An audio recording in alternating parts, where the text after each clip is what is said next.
La noche en que el primer paciente murió, nadie pensó en un crimen. En un asilo silencioso de 1979, la muerte era una visita frecuente, aceptada con resignación. Sin embargo, algo no encajaba. Los médicos hablaron de complicaciones, los informes fueron firmados con rapidez, y las luces siguieron encendiéndose cada mañana. Nadie sospechó de la anciana que caminaba por los pasillos con uniforme blanco, sonrisa cansada y una voz baja, que murmuraba palabras incomprensibles. Parecía una enfermera más, una presencia discreta entre camas y medicamentos. Pero esa tranquilidad era una mentira cuidadosamente construida. Detrás del uniforme se ocultaba una mujer que no pertenecía al asilo, que no figuraba en ningún registro y que hablaba sola cuando creía que nadie la observaba. Decía escuchar voces, órdenes insistentes,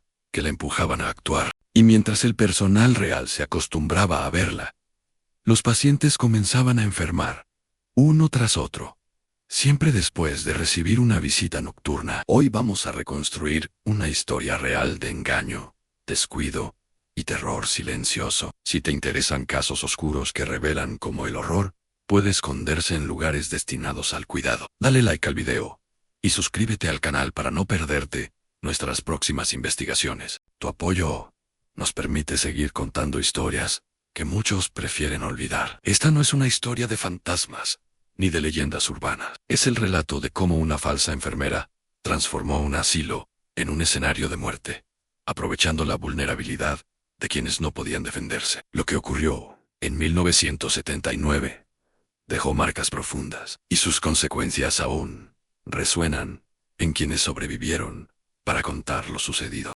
Quédate hasta el final, porque cada detalle importa. Y comparte este video para que más personas conozcan esta historia, reflexionen sobre sus errores y nunca vuelvan a mirar un asilo con la misma confianza ciega. En 1979, los asilos eran vistos como lugares de descanso y cuidado, espacios donde los ancianos pasaban sus últimos años rodeados de atención médica básica y una rutina tranquila. No eran instituciones modernas, ni especialmente vigiladas. Funcionaban bajo la confianza, la repetición de horarios y la idea de que cualquiera con un uniforme blanco pertenecía allí. Esa confianza sería el punto débil que permitiría el nacimiento de un terror silencioso, casi invisible. El asilo, donde ocurrieron los hechos, se encontraba en una zona periférica de la ciudad, alejado del ruido y del movimiento constante. Sus pasillos largos olían a desinfectante,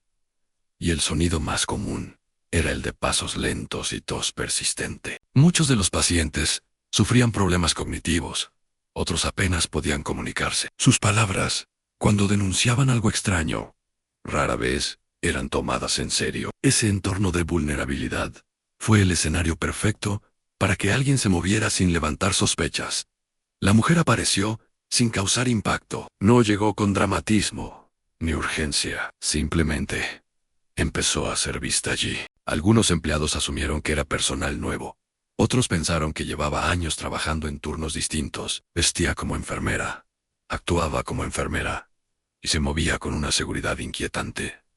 Nadie pidió documentos. Nadie confirmó su identidad. En un lugar donde la rutina anestesiaba la atención, su presencia pasó a ser parte del paisaje. Sin embargo, había detalles que más tarde se volverían perturbadores. La forma en que hablaba sola frente a las camas vacías, las discusiones que mantenía con voces inexistentes, las visitas nocturnas, a habitaciones donde los pacientes no volvían a despertar. En su mente fragmentada, el asilo no era un lugar de cuidado, sino un espacio donde debía cumplir una misión que solo ella parecía comprender. Esta historia no trata solo de una mujer con graves problemas mentales, sino de un sistema que falló, de una institución que confundió costumbre con seguridad. Lo ocurrido en 1979 demuestra cómo el horror no siempre irrumpe con violencia evidente. A veces, se desliza lentamente por los pasillos, vestido de blanco, esperando a que nadie haga preguntas. En 1979, el asilo Santa Ángela no aparecía en los periódicos ni en los informes oficiales como un lugar problemático. Desde fuera, parecía una institución discreta, casi olvidada, levantada décadas atrás, en una zona tranquila de la ciudad. No había escándalos previos, ni denuncias formales. Precisamente por eso, se convirtió en el escenario perfecto para que algo terrible ocurriera, sin que nadie lo notara a tiempo. El edificio era antiguo, con pasillos largos y estrechos, paredes de color apagado, y un olor persistente a medicamentos y desinfectante. Las ventanas eran altas, y dejaban entrar una luz débil, que nunca lograba iluminar del todo los corredores. Durante el día, el asilo funcionaba con una rutina rígida, casi mecánica. A la misma hora se repartían las comidas, se administraban los medicamentos, y se realizaban los controles básicos. Por la noche, en cambio, el lugar cambiaba por completo. El silencio se volvía más espeso, y la vigilancia disminuía al mínimo indispensable. La mayoría de los residentes eran personas abandonadas por sus familias, o con vínculos tan débiles que nadie visitaba con regularidad. Muchos padecían enfermedades mentales, deterioro cognitivo, o estados de confusión permanente. Sus palabras, cuando expresaban miedo o incomodidad, rara vez eran tomadas como algo serio. En ese contexto, la verdad podía gritar, sin que nadie la escuchara. Fue en ese escenario donde apareció la mujer. Nadie supo decir exactamente cuándo llegó. No hubo un primer día claro, ni una presentación formal ante el personal. Simplemente comenzó a ser vista en los pasillos. Vestía un uniforme blanco, similar al de las enfermeras del asilo, aunque ligeramente distinto en algunos detalles. Sus zapatos eran viejos, cómodos, gastados por el uso. Su cabello, canoso y fino, estaba recogido de manera descuidada. Su rostro mostraba arrugas profundas y una expresión cansada, pero firme. El primer empleado que la vio asumió que era una nueva contratación. El segundo pensó que trabajaba en otro turno. El tercero creyó que llevaba años allí y que simplemente nunca había coincidido con ella. Así, sin esfuerzo alguno, la mujer se volvió invisible. Su comportamiento reforzaba esa ilusión. Caminaba con seguridad, como si conociera cada rincón del asilo. Sabía dónde se guardaban los medicamentos, cómo funcionaban los horarios, y qué pacientes requerían atención constante. Nunca parecía perdida, ni dudosa. Esa confianza era su mayor protección. Sin embargo, había algo en ella que generaba una incomodidad difícil de explicar. No era violenta, ni brusca, ni abiertamente hostil. Era otra cosa, a una presencia pesada. Sus ojos se detenían demasiado tiempo en los pacientes. Su voz, cuando hablaba, era baja, casi un susurro, y muchas veces parecía responder a preguntas que nadie le había hecho. Algunos empleados notaron que hablaba sola. Mientras caminaba por los pasillos, movía los labios, murmuraba frases inconexas, discutía en voz baja. Cuando alguien se le acercaba, se detenía de inmediato y sonreía, como si nada hubiera ocurrido. Decía que estaba pensando, que hablaba consigo misma para recordar tarea. En un lugar lleno de personas con comportamientos extraños, eso no despertó alarmas. Los pacientes, en cambio, percibieron algo distinto desde el principio. Una mujer, internada por problemas de ansiedad, comenzó a llorar cada vez que la veía entrar en su habitación. Un hombre con demencia repetía que la enfermera no estaba sola, que alguien más la acompañaba. Otro paciente afirmó que la mujer le hablaba de cosas oscuras, de castigos, de errores que debían ser corregidos. Esas quejas fueron anotadas en informes clínicos, clasificadas como delirios y olvidadas. La mujer comenzó a frecuentar el turno nocturno. Decía que prefería trabajar cuando todo estaba más tranquilo. Durante la noche, el personal se reducía a un número mínimo: 2 enfermeras reales, un auxiliar y un médico de guardia, que rara vez recorría las habitaciones. Nadie controlaba con exactitud quién entraba o salía de cada cuarto. Fue en ese turno cuando ocurrió la primera muerte. Un anciano de 78 años, con antecedentes cardíacos, fue encontrado sin vida en su cama al amanecer. El diagnóstico fue inmediato: a muerte natural durante el sueño. El cuerpo fue retirado, la cama ocupada por otro paciente, y la rutina continuó. La mujer había estado en esa habitación la noche anterior, pero nadie lo consideró relevante. 2 noches después, falleció una mujer, con movilidad reducida. El informe médico habló de un colapso respiratorio. Otra vez, la muerte fue aceptada como parte del funcionamiento normal del asilo. En esos lugares, la muerte no sorprendía, era esperada. Pero algo empezó a cambiar. Algunos pacientes comenzaron a enfermar de manera repentina, náuseas violentos, mareos extremos, confusión severa. Los síntomas aparecían pocas horas después de que la mujer los visitara. Sin embargo, nadie estableció una relación directa. Los médicos hablaron de reacciones adversas a medicamentos, errores en la dosificación, fragilidad extrema. La mujer seguía caminando por los pasillos, cada vez más segura, cada vez más integrada. Algunos empleados comenzaron a pedirle ayuda directamente. Ella aceptaba, sin dudar, administraba medicamentos, ajustaba sueros, revisaba signos vitales. Nadie sabía que no figuraba en ningún registro.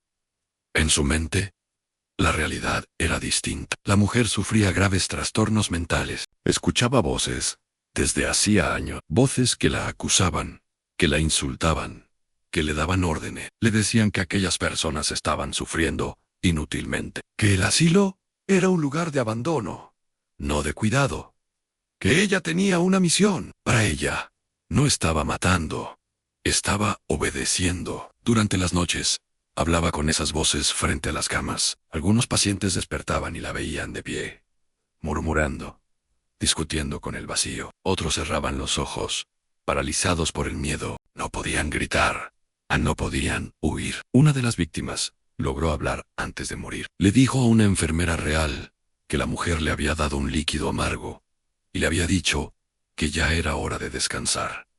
La enfermera escuchó, pero no actuó. Pensó que era una alucinación. Pensó que no valía la pena causar problemas por las palabras de un anciano confuso. Esa decisión selló el destino de otros. Las muertes comenzaron a acumularse. 5 en menos de un mes. Demasiadas para ser ignoradas. Los familiares comenzaron a hacer preguntas. La dirección del asilo pidió a los médicos que revisaran los casos. Fue entonces cuando notaron algo inquietante. Varios de los fallecidos no estaban en estado crítico. La policía fue informada de manera informal. Un agente visitó el asilo durante el día. Recorrió los pasillos, habló con el personal, revisó algunos informes. Nadie mencionó a la mujer.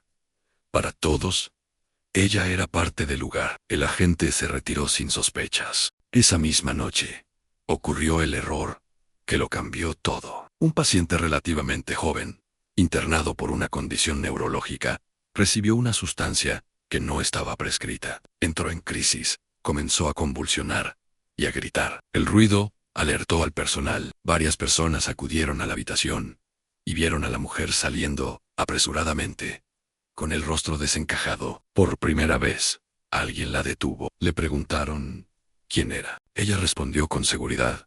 Dio un nombre falso y afirmó que trabajaba allí desde hacía años. Cuando le pidieron identificación, comenzó a alterarse. Su discurso se volvió confuso. Habló de voces, de errores, de órdenes que debía cumplir. El personal comprendió, demasiado tarde, que algo estaba terriblemente mal. La madrugada siguiente a la detención de la falsa enfermera, se sintió distinta desde el primer minuto. El asilo, acostumbrado a un silencio rutinario, parecía ahora cargado de una tensión invisible. Los pasillos seguían siendo los mismos. Las luces continuaban encendiéndose con la misma intermitencia. Pero algo esencial había cambiado. La certeza de que el peligro había estado allí dentro. Caminando libremente, dejó una huella imposible de borrar. Los empleados fueron reunidos en una sala común, mientras la policía iniciaba los primeros procedimientos formales. Nadie hablaba con naturalidad. Algunos evitaban mirarse entre sí. Otros rompían en llanto, sin poder explicarse.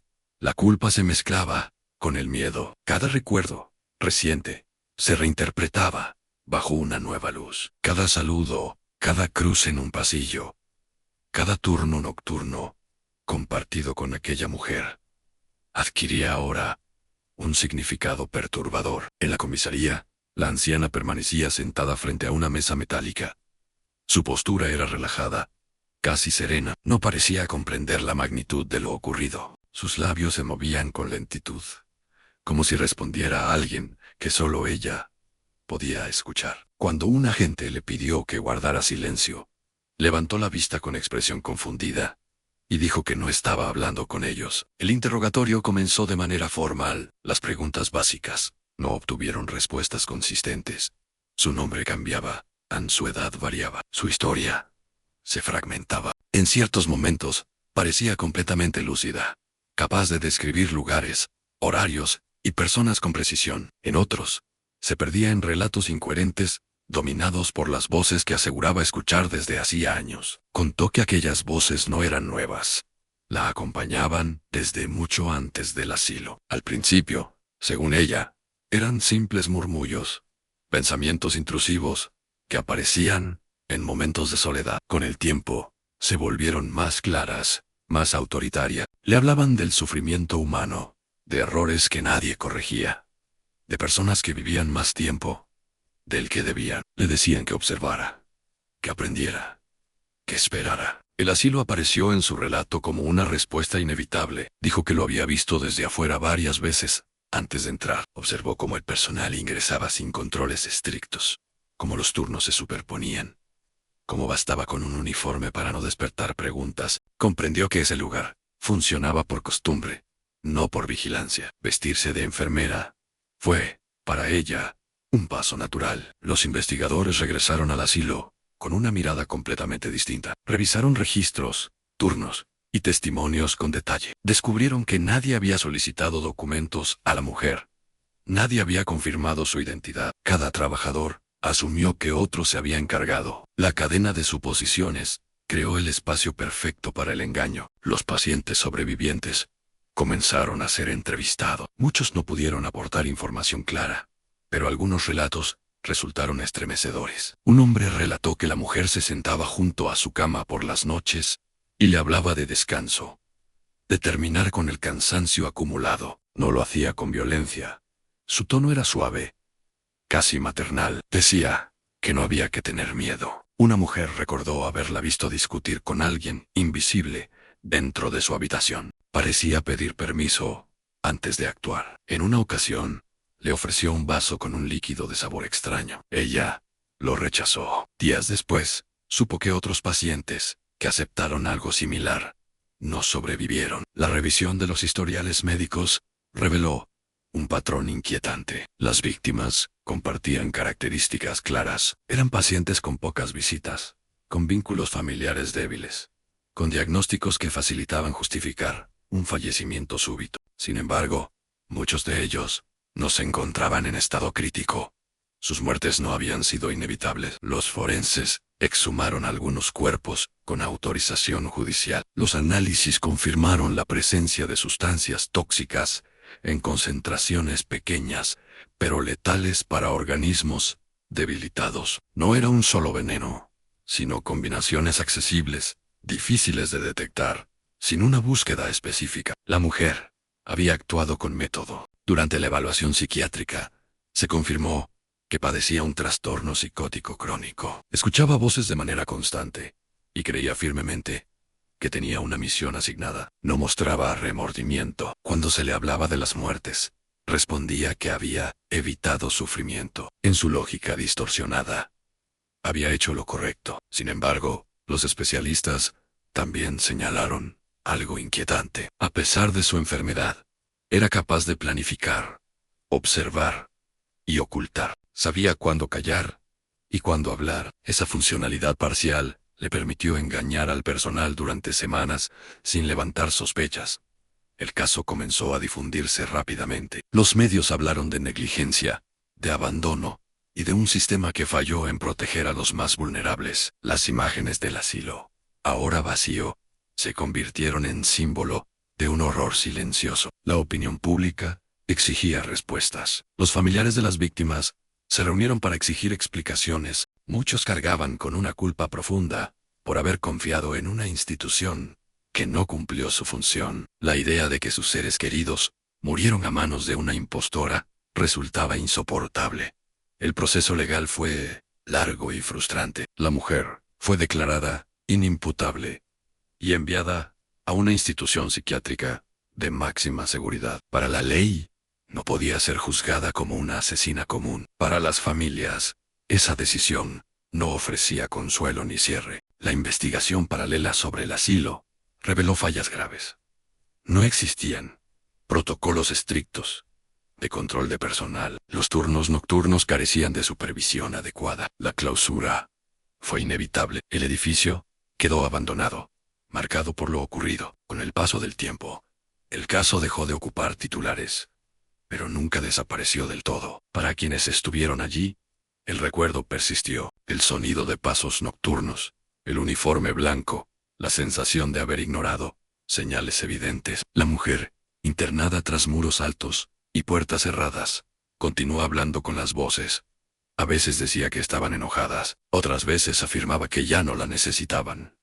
Nunca expresó arrepentimiento. En su mente, había cumplido con su deber. El capítulo se cierra con una certeza inquietante. El terror no siempre irrumpe con violencia evidente. A veces se desliza lentamente, aprovechándose de la rutina, del cansancio y de la confianza. Y cuando finalmente alguien decide mirar con atención, el daño ya está hecho. El asilo permanecía en un silencio pesado que parecía absorber el aire de cada habitación. Los pasillos, antes cotidianos, se habían transformado en un escenario donde la memoria de lo ocurrido se manifestaba en cada sombra y en cada eco. Cada trabajador que había sido testigo del paso de la falsa enfermera recorría los espacios con cautela, con una sensación persistente de que alguien los observaba, incluso cuando estaban solos. La incertidumbre y el miedo habían dejado de ser conceptos abstractos, se habían convertido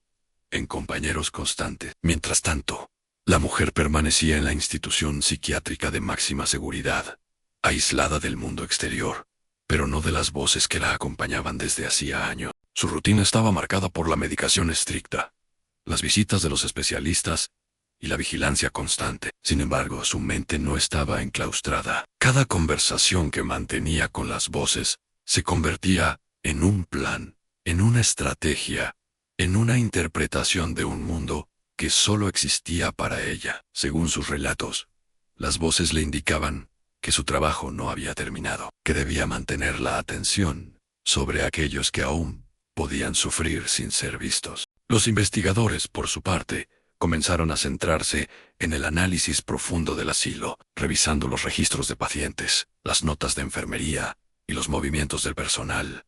Durante los días previos a la detención, descubrieron patrones que habían pasado desapercibidos durante semanas. Las visitas de la falsa enfermera coincidían con horarios de menor supervisión. Sus interacciones con ciertos pacientes parecían inofensivas, pero ahora, con perspectiva, revelaban una meticulosidad calculada. Cada acción, cada palabra, cada gesto, estaba cuidadosamente pensado para no levantar sospechas mientras cumplía su misión. El hallazgo más impactante fue la manera en que la mujer había manipulado la medicación. No se trataba de una sustancia única, ni de un ataque impulsivo. Había aprendido a dosificar venenos de manera que parecieran accidentes naturales. Mezclaba productos domésticos con medicamentos reales, utilizando pequeñas cantidades que pasaban desapercibidas en los controles rutinarios. Esta metodología demostraba no solo conocimiento, sino también paciencia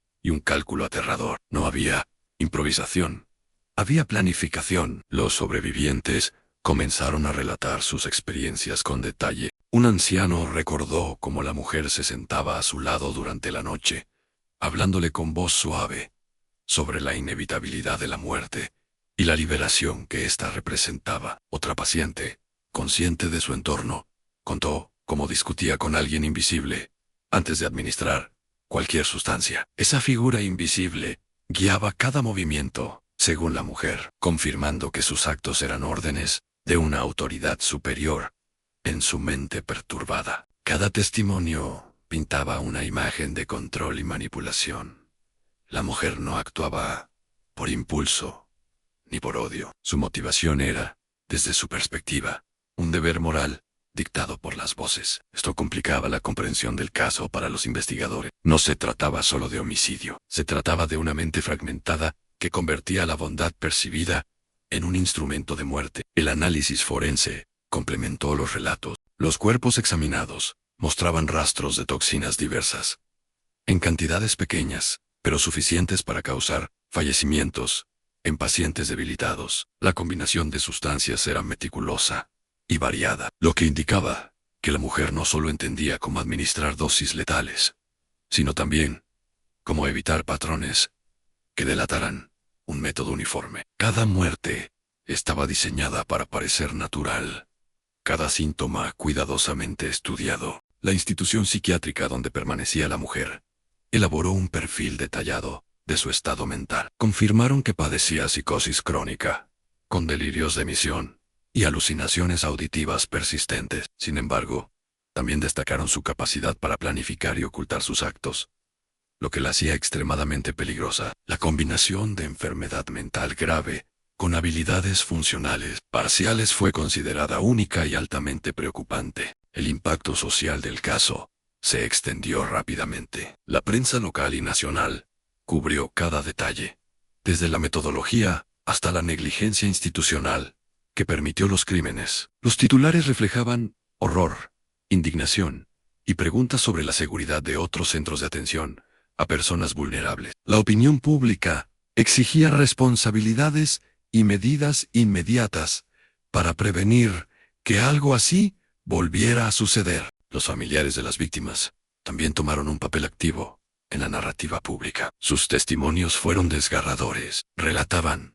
cómo confiaron en la institución, cómo entregaron a sus seres queridos a un lugar que prometía cuidado y protección, y cómo esa confianza fue traicionada de manera irreversible. La sensación de impotencia y culpa recorría cada palabra, cada gesto, cada mirada, durante los encuentros con periodistas y autoridades. En paralelo, los expertos comenzaron a estudiar el caso desde la perspectiva psicológica y criminológica. Analizaron la combinación de psicosis crónica con planificación y ocultación, destacando la rareza y complejidad de la conducta de la mujer. Se discutió la responsabilidad de las instituciones, la importancia de protocolos estrictos y la necesidad de vigilancia constante para prevenir que individuos con perfiles similares puedan actuar de manera letal. El asilo mismo se convirtió en objeto de escrutinio. La revisión interna reveló fallas graves, ausencia de protocolos de supervisión, registros incompletos,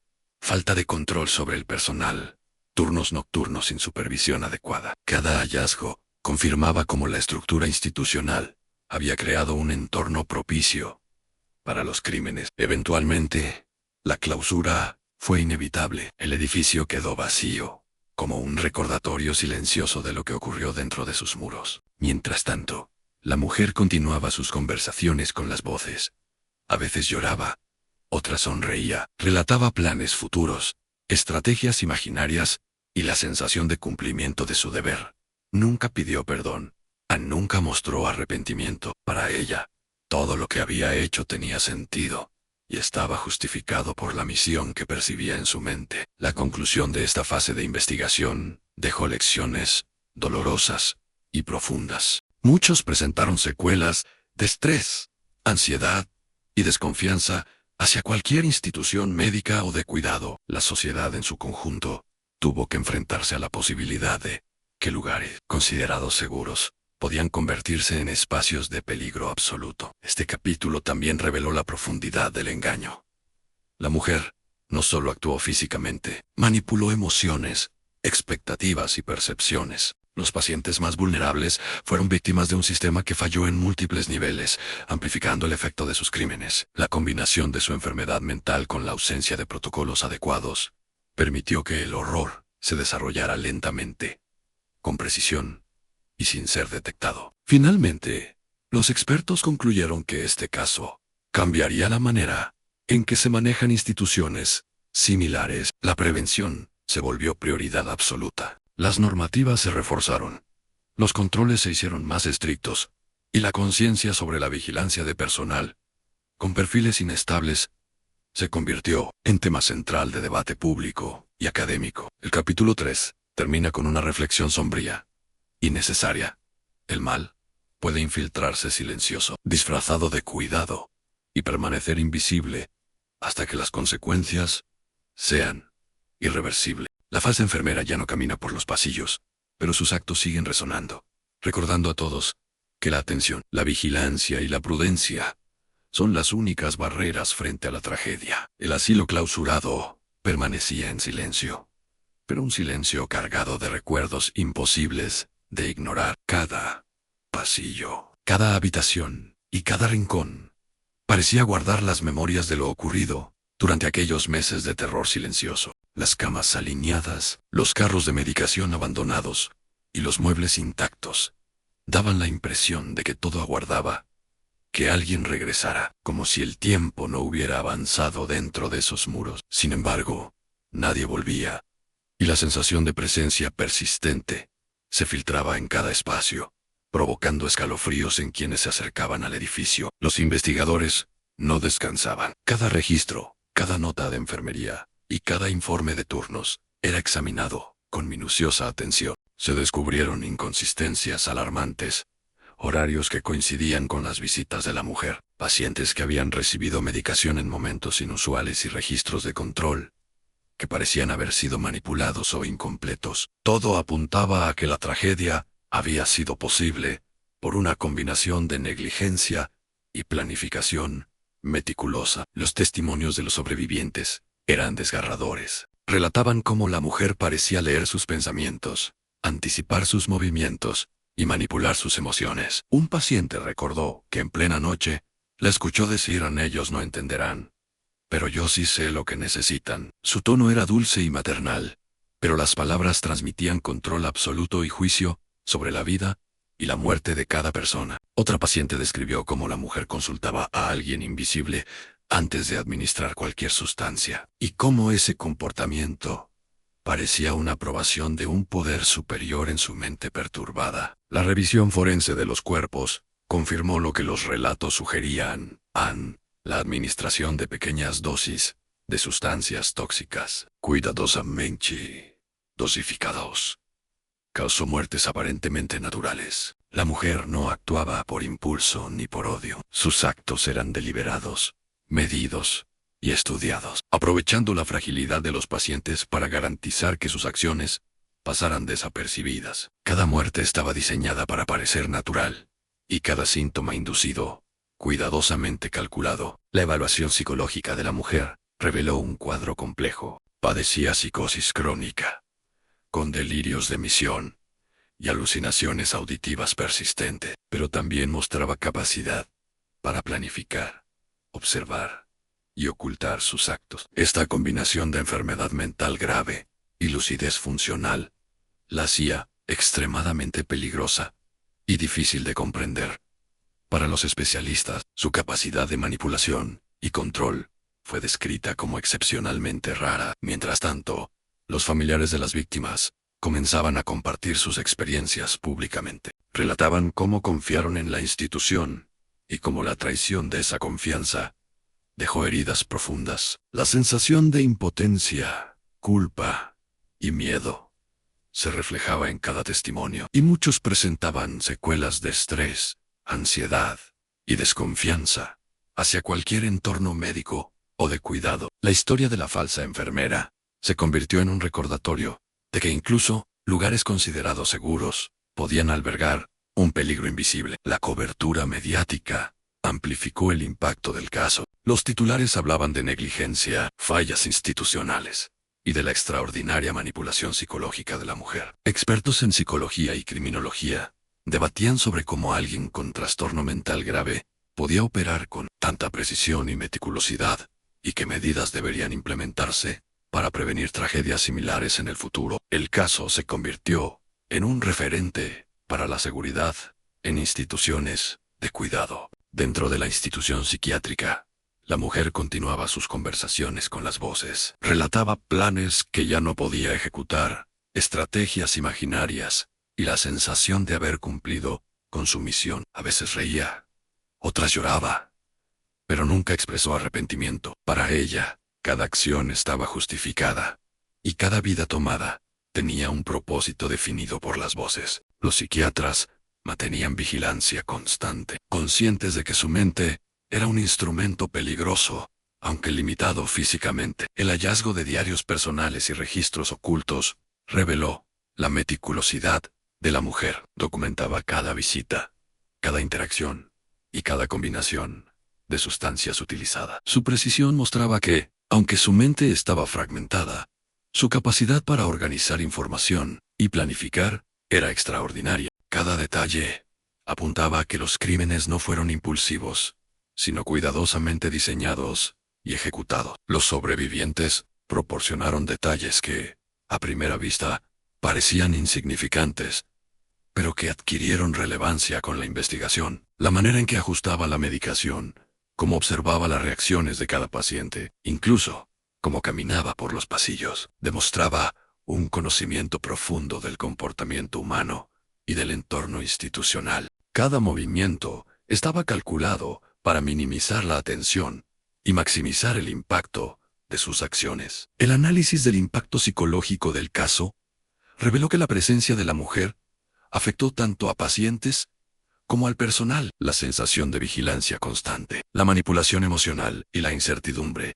crearon un ambiente tóxico que amplificó el daño. La combinación de enfermedad mental grave, planificación deliberada y negligencia institucional permitió que el horror se desarrollara de manera silenciosa, casi invisible, para quienes no estaban atentos. El caso también puso de manifiesto fallas en la legislación y regulación de instituciones de cuidado, la ausencia de supervisión adecuada, la escasa verificación de antecedentes y la inexistencia de protocolos claros para detectar comportamientos sospechosos fueron factores críticos. Esto provocó un debate nacional sobre cómo garantizar la seguridad de los individuos más vulnerables y evitar que tragedias similares se repitan. Conforme se conocían más detalles, la percepción pública de la mujer se volvió compleja. No era simplemente una paciente con enfermedad mental, se convirtió en un símbolo del peligro que puede surgir cuando la vulnerabilidad se combina con negligencia institucional. Su historia se utilizó para educar a profesionales, familiares y autoridades sobre la necesidad de vigilancia constante y responsabilidad ética en entornos de cuidado. El edificio del asilo, clausurado y silencioso, continuaba siendo un lugar de misterio y temor. Algunos antiguos trabajadores confesaron sentir que podían escuchar susurros en los pasillos vacíos, como si la memoria de la mujer y de sus víctimas permaneciera atrapada entre las paredes. La sensación de presencia reflejaba el profundo impacto psicológico que había dejado en todos los que estuvieron allí. La investigación incluyó un examen exhaustivo de la cadena de responsabilidad. Se identificaron negligencias en todos los niveles, desde la administración, que no verificó credenciales, hasta el personal de enfermería, que asumió que otros se encargarían de supervisar. Cada fallo contribuyó a la oportunidad que la mujer aprovechó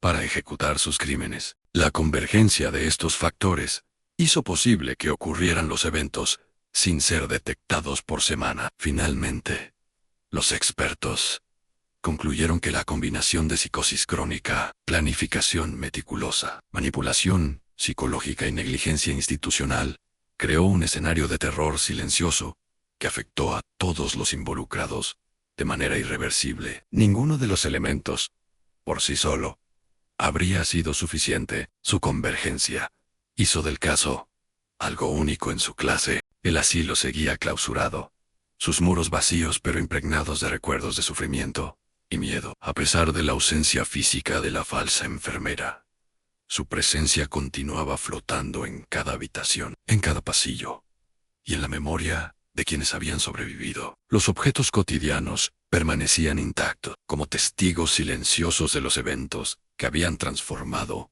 un lugar de cuidado en un escenario de horror. Cada caumau alineadau, cada carro de medicación abandonado, cada registro médico sin supervisión, parecía contar una historia de negligencia y planificación meticulosa. Los investigadores continuaban su trabajo más allá de los muros del edificio. Cada registro, nota de enfermería y archivo de turnos fue examinado con detalle. Se descubrieron irregularidades sorprendentes en pacientes que recibían medicación en horarios inusuales, registros manipulados, visitas familiares, sin seguimiento. Todo indicaba que la tragedia no había sido un accidente, sino el resultado de una combinación de planificación y negligencia institucional que permitió que la mujer actuara con impunidad.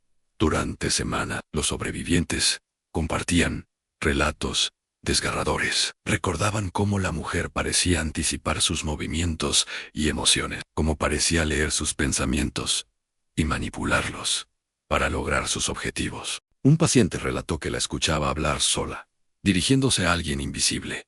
Ellos no comprenderán, pero yo sé lo que deben recibir. Su tono era suave, maternal, pero las palabras transmitían control absoluto, juicio y una sensación de autoridad sobre la vida y la muerte de aquellos a su alrededor. Otro sobreviviente recordó cómo la mujer ofrecía sustancias que parecían inofensivas, pero que podían resultar letales, y como siempre justificaba sus acciones ante la autoridad de las voces que escuchaba. Los análisis forenses demostraron que la mujer había utilizado una combinación de sustancias tóxicas, cuidadosamente dosificadas, diseñadas para parecer muertes naturales. Cada acción estaba calculada para evitar la detección. Su habilidad para manipular medicamentos, mezclar sustancias y administrar dosis mínimas revelaba un conocimiento extraordinario, combinado con la capacidad de ocultar su estrategia de manera impecable. Esto confirmó que sus crímenes no eran impulsivos ni aleatorios, sino el producto de una mente perturbada, pero organizada. El análisis psicológico reveló un cuadro complejo en psicosis crónica, alucinaciones auditivas y delirios de misión, combinados con lucidez funcional, suficiente para planificar y ocultar sus actos. Esta combinación la hacía extremadamente peligrosa y difícil de comprender para los especialistas. Su capacidad de observación, manipulación y cálculo de riesgos le permitió operar durante semanas sin levantar sospechas, transformando un entorno de cuidado en un escenario de terror silencioso. Los familiares de las víctimas comenzaron a formar grupos de apoyo, compartiendo experiencias y buscando consuelo en la comprensión mutua de la tragedia. Sus testimonios describían la traición de la confianza depositada en la institución, el dolor de perder a seres queridos de manera aparentemente inexplicable, y las secuelas de ansiedad, estrés y miedo persistentes. La historia de la falsa enfermera se convirtió en un ejemplo doloroso de cómo la vulnerabilidad combinada con negligencia institucional puede desencadenar consecuencias devastadoras. Los medios de comunicación continuaron amplificando el caso, destacando la negligencia, los fallos institucionales y la extraordinaria manipulación psicológica de la mujer. Expertos en criminología y psicología analizaron cómo alguien con un trastorno mental grave podía operar con tanta precisión y meticulosidad, y la necesidad de implementar medidas preventivas estrictas en todas las instituciones de cuidado. El caso se convirtió en un referente nacional para la seguridad y vigilancia de centros médicos y de asistencia. En la institución psiquiátrica, la mujer seguía hablando con las voces que la acompañaban desde hacía años. Sus conversaciones incluían planes que ya no podía ejecutar, estrategias imaginarias y la sensación de haber cumplido con su misión. Sus emociones fluctuaban entre la risa y el llanto, pero nunca mostraba arrepentimiento. Para ella, cada acto estaba justificado por la autoridad de las voces. Los psiquiatras mantenían vigilancia constante, conscientes de que, aunque limitada físicamente, su mente seguía siendo un instrumento peligroso. El hallazgo de diarios personales y registros ocultos reveló aún más sobre su meticulosidad. Cada visita, cada interacción y cada combinación de sustancias estaba documentada con detalle. Su capacidad de organizar información y planificar con precisión demostraba que sus crímenes no eran impulsivos, sino fruto de un proceso deliberado. Cada registro confirmaba su habilidad para manipular, controlar y anticipar las reacciones de pacientes y personal. Los sobrevivientes destacaron detalles aparentemente insignificantes que, al analizarse, mostraban un patrón de manipulación. Cómo ajustaba la medicación, cómo observaba las reacciones de cada paciente, cómo caminaba por los pasillos sin despertar sospechas. Cada movimiento estaba calculado para maximizar el efecto de sus acciones y minimizar la tensión. La combinación de planificación, enfermedad mental y negligencia institucional, creó un escenario donde el terror se desarrolló de manera silenciosa y efectiva. El análisis del impacto psicológico del caso mostró que la presencia de la mujer afectó tanto a pacientes como al personal. La sensación de vigilancia constante, la manipulación emocional y la incertidumbre generaron un ambiente tóxico que amplificó el daño. El horror silencioso, disfrazado de cuidado y rutina, dejó cicatrices permanentes en quienes sobrevivieron y en los que presenciaron los eventos. El caso reveló fallas críticas en la regulación y supervisión de instituciones de cuidado. La falta de protocolos, la escasa verificación de credenciales y la ausencia de controles adecuados permitieron que la mujer actuara sin ser detectada. Esto provocó un debate nacional sobre la seguridad de los centros de atención y la necesidad de establecer normas estrictas y vigilancia constante para proteger a los más vulnerables. El edificio del asilo, ahora vacío, se convirtió en un símbolo del fracaso institucional y del impacto del mal disfrazado de bondad. Los antiguos trabajadores relataban sentir presencias y susurros en los pasillos vacíos, como si la memoria de la mujer y de sus víctimas permaneciera atrapada entre las paredes. Estos testimonios reflejaban el profundo efecto psicológico que la tragedia había dejado en todos los involucrados. La revisión de la cadena de responsabilidad reveló negligencias en todos los niveles, desde la administración, que no verificó credenciales, hasta el personal, que asumió que otros supervisarían. Cada fallo contribuyó a la oportunidad que la mujer aprovechó para ejecutar sus crímenes. La convergencia de enfermedad mental, planificación deliberada y negligencia institucional creó un escenario de terror silencioso único e irreversible. Finalmente, los expertos concluyeron que la combinación de psicosis crónica, planificación meticulosa, manipulación psicológica y negligencia institucional fue lo que permitió que ocurriera la tragedia. Ninguno de los elementos, por sí solo, habría sido suficiente. Su convergencia transformó un lugar de cuidado en un escenario de horror que afectó a todos los involucrados de manera profunda y duradera. El caso de la falsa enfermera dejó una marca indeleble en todos los que tuvieron contacto con el asilo. Las paredes vacías, los pasillos silenciosos y los registros médicos abandonados son recordatorios permanentes de un horror que surgió de la combinación de negligencia institucional y la mente perturbada